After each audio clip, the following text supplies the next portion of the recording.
All right. Well, Tom here tells me during the break that he's tired of listening to me badger him with questions, and he wants to ask me a question. So I have no idea what he's going to ask me, but this is live TV, Tom. I just want to tell you. Well, you know, we spent some time together when you're on the campaign trail. We get asked a lot of questions, pretty much the same questions over and over. So it's kind of nice for my 4 months I get to ask one question, and I appreciate that. Who's going to throw out the first pitch to new Yankee Stadium? Oh my gosh, George Steinbrenner. I think it's got to be George Steinbrenner, right? Kenny? Who? Kenny? I mean, Is he healthy enough? Probably if he's not. healthy enough. If he isn't healthy enough. If he's not healthy, well, it wouldn't be Joe Torre. Wouldn't be Reggie Jackson. Reggie Jackson just threw out the last pitch at with Yogi. Yogi? Yeah. Mickey Mantle's dead. You know, we're taking up. This has stumped me. Email me your answer. Can't be Derek Jeter. He's still playing. I'll have to think about that. I'm a Red Sox fan, though. So I think it should be. I think it should be Bill Buckner. Bucky Dent. Bill Buckner. I mean, Bucky Dent. Bucky Dent. All right. Enough. All right. Go ahead and hit me with a now question. The PBA, police unions. Yeah. Okay, this is an interesting question because the PBA tried to form a sheriff's office union under Sheriff Monge. Sheriff Monge fought it like crazy. Didn't want it, put a lot of pressure, twisted a lot of arms, prevented it from forming during his administration. However, early on in the Balkwell administration, it happened. There was a lot of dissatisfaction, particularly among corrections officers with his administration, and then they formed a union. What do you think the role is on police unions, and what role are they going to play with you? First, when I worked for the state, they were unionized, became unionized in 1972, had a wonderful relationship with them. And I think unions become involved in law enforcement, number one, to protect employee rights, like any unions do in the law enforcement field. And typically, I agree with unions when they're needed. I had a wonderful relationship, like I said, and they actually assisted me and helped me. I had that good relationship with the state PBA union. But typically unions become involved over the main issue of discipline. And discipline is typically when you lose fairness, or in their view, fairness and equality, or the discipline is excessive. And typically, sometimes in law enforcement, in the fields that we're in, we forget that discipline is to modify or change behavior for something that an employee did wrong. And a lot of times it gets to a situation where the discipline is beyond the scope of reason. And that's typically when unions become involved, and they step in, they bring attorneys in, and try to change the agency's mind on what the discipline is. And people got to remember is that when you reach the rank that I had reached with the Highway Patrol, and when you become a sheriff, a lot of it is a human relations manager, where 80% of your time is spent on your people. And if your people aren't functioning properly, you don't have good product on the street with the public. 80% of our tax dollars in law enforcement is spent on personnel.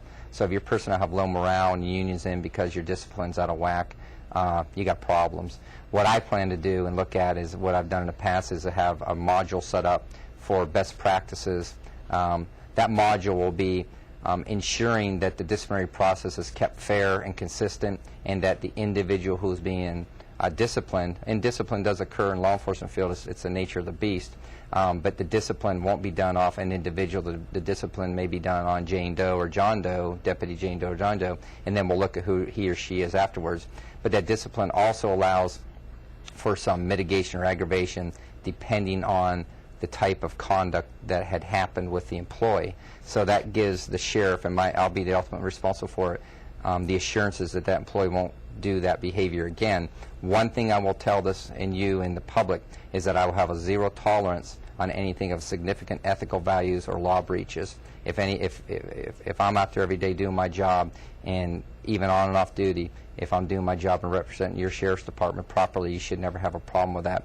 But any significant ethical breaches or law breaches, if you commit a crime, even a minor crime, under my regime, there'll be zero tolerance on it. And that module will be thrown out, or that module will be used. That'll be built into the module. But I think that our community deserves to know that. Okay, Tom, we got to wrap it up here. But last thing, first, before we run out of time, I just want to say next week's guest is Kurt Lavarello, who's the Democrat candidate running for sheriff in Sarasota County. We're looking forward to talking to Kurt. We're going to ask a lot of the same questions of him. And I also want to say in 2 weeks, our guest is going to be State Representative Doug Holder. So we have some good guests lined up in the future. Tom, tell the voters how they can get in touch with you. I have a website. I think in this community most people use electronics now, TomKnightForSheriff.com. Got my telephone number on there. You can email me directly and I'll email you back. that's the best way to get in touch with me. Okay. Last thing I want to say before we wrap this up is, look, for the first time in a long time, we're going to have a new sheriff, and that sheriff is going to come from outside the agency, whichever candidate wins. The last 16 years has been really interesting here in Sarasota County with the sheriff's office. We had Jeff Monge, who was a very popular sheriff, popular with the rank and file, seen as a very strong leader.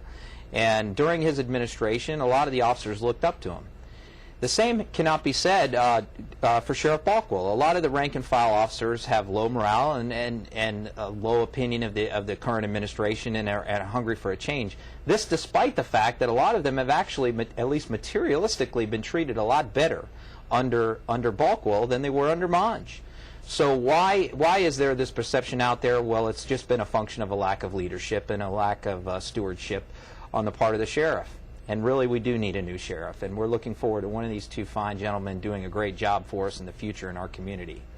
The problem is that the perception really has been reality. There have been a lot of promotions within the sheriff's office in the last few years that were based on politics, that were based on a good old boy system, and that really needs to change.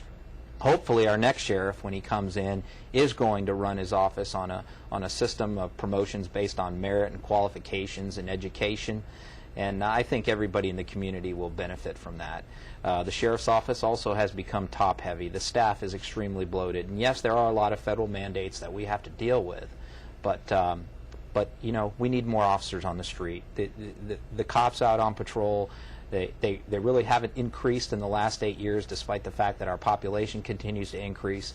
And it's my opinion that we need to get more people out on the street. So thank you. Thanks for watching Clout 941. We'll see you next week with Kurt Lavarello.